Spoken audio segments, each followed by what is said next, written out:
Guys, this week's fish video is a spicy shrimp pasta, not totally dissimilar from shrimp Diavolo, but not real traditional. So I'm going to run through this. Once you've got your prep done, this does not even take 10 minutes, all right? Here we go.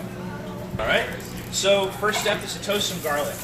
I like to toast my garlic really dark, like right up to the edge of burnt. I think I've done this at least once before in another video, but you'll see that just the garlic and some vegetable oil go in the pan until it really starts to smell toasted and it starts to cozy up next to burnt.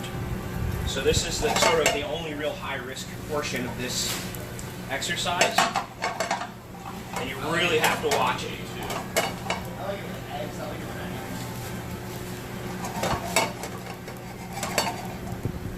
Alright, you can see that the garlic's starting to toast brown around the edges. Some of the pieces are totally brown all the way around.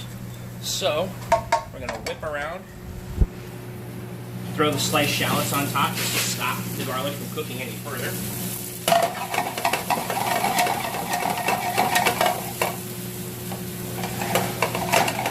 Shallots cook a minute. Once the shallots are cooked through, this would be the time, if you like white wine in your shrimp pasta, that you would want to add it. I just don't really care for it, and since it's us eating it, I'm not doing it. How about that? So I'm going to layer a little salt onto the shallots and all the vegetables here to help them push off any extraneous liquid during the cooking process. Now that the shallots are starting to smell like they're cooked, I take my handy dandy Dave Fratelli tomatoes, diced tomatoes.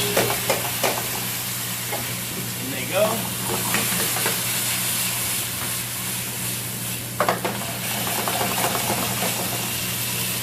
Heat that a little bit. You just want to cook this for a minute or two to knock the can off of the tomatoes. In the meantime, I've got pasta that's just blanched off. It's basically 3/4 cooked, that I'm going to drop in a little bit of boiling water. You can cook your pasta from start to finish while you make your sauce if you'd like to. I just wanted to condense everything into about the same 5 minutes. Alright, so shrimp Diavolo has a little bit of toasted chili flake to it. I personally like this condiment we make at the shop.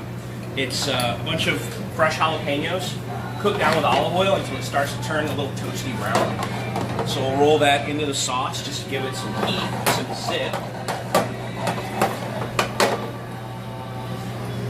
Bit of shredded fresh basil to give you that fresh, bright sort of situation. There we go. I'm gonna reach through you here. Sorry.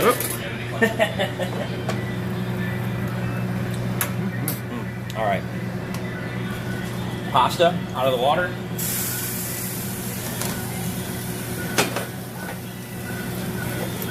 Toss it over. If your sauce and pasta look a little tiny bit dry at this point while you're cooking everything together, you can give yourself a little splash of pasta water. That'll help. The starch helps to bind it, and it helps to kind of thin the sauce down so you've got some space to cook. So that is starting to smell wonderful. Anybody else who's ever cooked with shrimp knows that if you cook these for more than about 45 seconds, they turn into foam rubber. So right at the end here, I'm going to barely get them hot, and then do something I really like, which is to finish a pasta with a fresh egg.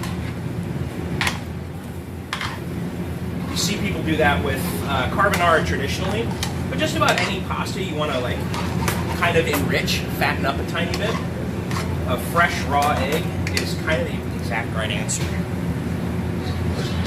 And you do that just by cracking your egg into a bowl, turning it over a tiny bit,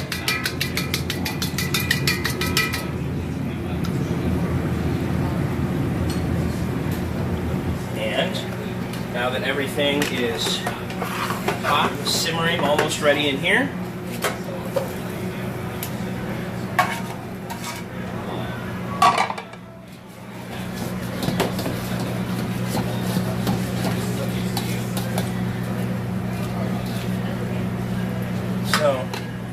not be able to see it through the steam on camera here, but the egg starts to make this sort of satiny, velvety pasta sauce.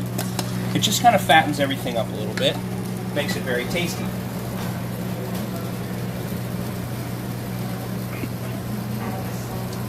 Shrimp Diavolo.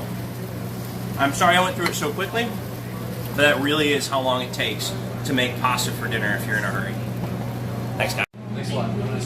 Just so everybody gets a picture, this is what our finished pasta came out looking like. That's 3 portions for 3 adults.